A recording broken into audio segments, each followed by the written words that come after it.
I'm Nick Smith. I'm a licensed physical therapist and strength and conditioning coach, and I want to talk about a further deep dive from the physical therapy standpoint of the sissy squat or the KOT squat that Ben Patrick talked about.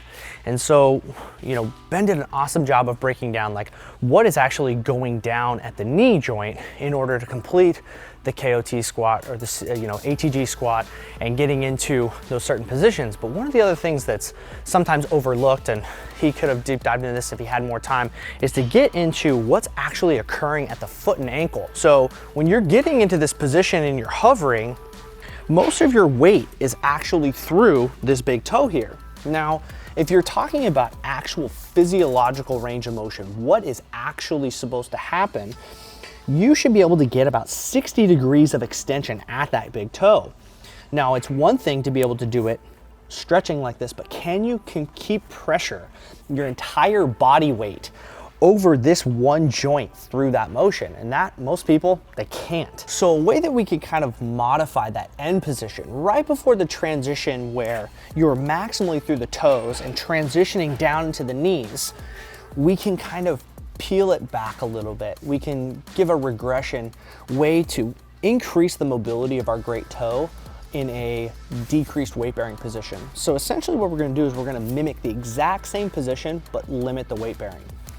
So all we're gonna do is we're gonna come up onto the toes here. If you can see, most of my weight is over the toes. And I'm feeling a nice little stretch through the big toe here. And then what I can do to make this a little more spicy is I'm gonna actively lift my toe off the ground. And what you should see is the tendon of the extensor hallucis longus. That's what actually lifts your toe up. And you can see that big tendon. That is actually what drives being able to lift your foot up. It's one of those main muscles. So what I want you to try to do is you're gonna get into that end range position and then try to lift it and relax.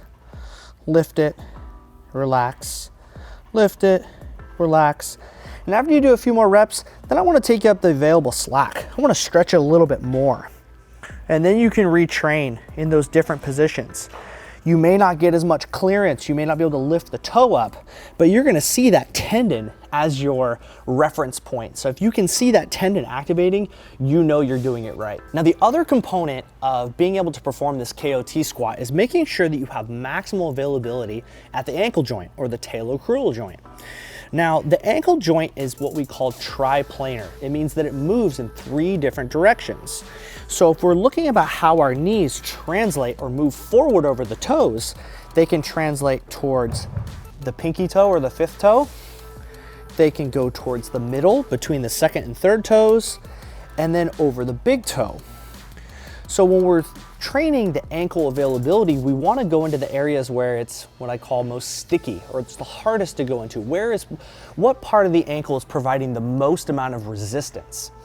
So when we're going over this, the key points are making sure that our heel or our calcaneus is in contact with the floor and making sure that our knees indeed go over our toes. So what you're going to notice is if you're playing with it, certain areas you can see that's my limitation. My ankle can't go any further without me stepping backwards. So I may not be able to get into this position without working on my ankle mobility a little bit more. And I know that's my breakdown for me. So if I were to complete this exercise, I would be able to do it, but it won't look as smooth as Ben does. Ben does it perfectly. So if I were to want to work on this more, I would go into the areas where it feels the most restricted and get weight over it. And you can see my heel's starting to come up, so I want to back off a little bit.